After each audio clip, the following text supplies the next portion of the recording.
Hai, salam dan bahagia. Perkenalkan, nama saya Adventri LR Nebaho, CGP Angkatan 4 Kabupaten Samosir. Di sini saya akan mencoba menjelaskan demonstrasi konseptual filosofis pemikiran Ki Hajar Dewantara. Adapun dasar-dasar pemikiran Ki Hajar Dewantara, yang pertama, pendidikan itu menuntun. Maksud pendidikan itu adalah menuntun segala kekuatan kodrat yang ada pada anak-anak agar mereka dapat mencapai keselamatan dan kebahagiaan yang setinggi-tingginya, baik sebagai manusia maupun anggota masyarakat. Pendidik itu hanya dapat menuntun tumbuh atau hidupnya kekuatan kodrat yang ada pada anak-anak agar dapat memperbaiki lakunya hidup dan tumbuhnya kekuatan kodrat anak. Sesuai dengan semboyan yang dikemukakan Ki Hajar Dewantara, ing ngarso sung tulodo, di depan memberi contoh, ing madya mangun karso, di tengah membangun semangat niat maupun kemauan, tuturi handayani, di belakang memberi semangat atau dorongan. Dari ketiga semboyan tersebut, maka tuturi handayani dipilih sebagai semboyan dan simbol dalam pendidikan. Karena sesuai kodratnya, pendidik diharapkan mampu menjadi pendorong dan penyemangat untuk peserta didik, bukan hanya sebagai pemimpin. Contoh-contoh menuntun yang sudah dilakukan adalah menuntun anak-anak pada saat melakukan diskusi, melakukan penguatan, dan menuntun anak-anak menghasilkan karya sesuai dengan bakat dan kemampuannya. Yang kedua, pendidikan itu kodrat anak, yaitu merdeka. Maksud pengajaran dan pendidikan yang berguna untuk beri kehidupan bersama ialah memerdekakan manusia. Memerdekakan manusia. Merdeka bukan hanya tidak terperintah saja, akan tetapi harus juga dapat menegakkan dirinya dan mengatur peri kehidupannya dengan tertib. Dalam hal ini termasuklah juga mengatur tertibnya perhubungan dengan kemerdekaan orang lain. Merdeka berarti bersandar pada kemampuannya sendiri. Dalam hal ini jelas tugas pendidik adalah sebagai fasilitator atau pendorong sesuai dengan semboyan tuturi handayani. Contoh-contoh kodrat anak yang merdeka adalah melakukan kegiatan-kegiatan yang memberikan imajinasi sendiri sehingga menghasilkan sebuah karya, bebas melakukan apa saja sesuai dengan aturan. Yang ketiga, kodrat anak adalah bermain. Dengan permainan, pikiran, perasaan, kemauan tenaga, atau cipta, rasa, karsa, dan karya yang sudah ada pada diri anak akan berkembang. Permainan adalah bagian dari pembelajaran anak di sekolah. Sebagai contoh, dalam permainan bergala dari Samosir, ada aturan dan nilai-nilai yang harus dipatuhi. Contoh-contoh kodrat anak bermain adalah membebaskan anak bermain di alam sambil belajar, melakukan games pada saat pembelajaran, dan membebaskan anak bermain menghasilkan sebuah karya. Yang keempat, pendidikan yang berpihak pada anak.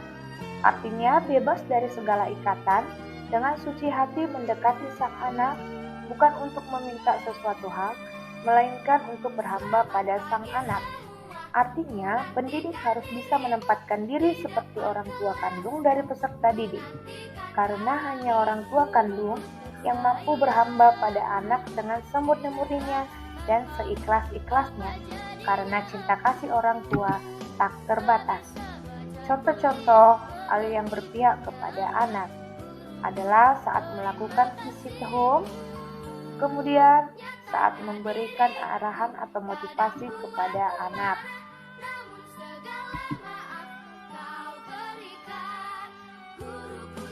Yang selanjutnya, pendidikan adalah bukan tabula rasa.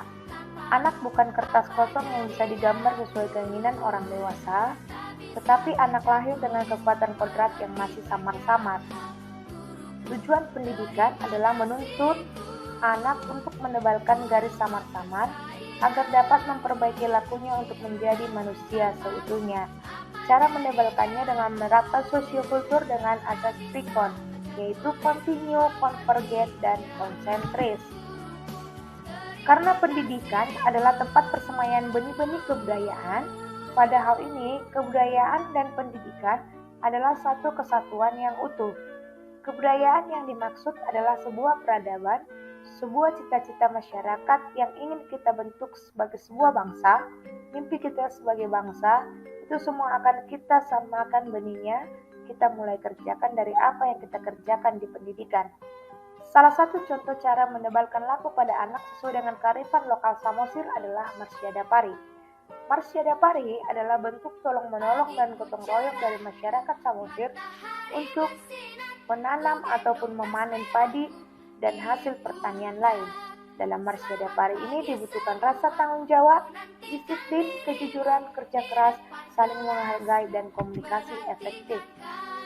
Contoh bahwa anak bukan tabula rasa adalah menanamkan nilai-nilai kearifan lokal atau budaya dengan melakukan musik daerah, kemudian dengan melakukan gotong royong dan melakukan literasi. Selanjutnya, pendidikan itu petani adalah tukang kebun kehidupan. Diibaratkan pendidik juga menjadi tukang kebun.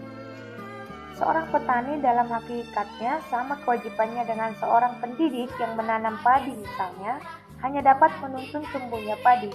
Ia dapat memperbaiki kondisi tanah, memelihara tanaman padi, memberi pupuk dan air, membasmi ulat-ulat atau jamur-jamur yang mengganggu hidup tanaman padi, dan lain sebagainya.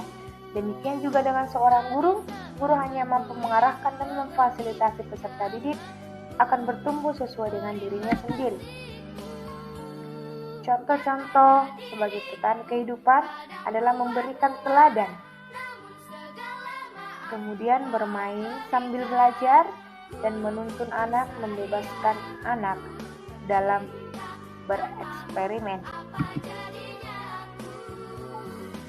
Yang selanjutnya, pendidikan adalah budi pekerti. Budi pekerti itu watak, karakter adalah bersatunya antara gerak pikiran, perasaan, dan kemauan sehingga menimbulkan tenaga atau semangat.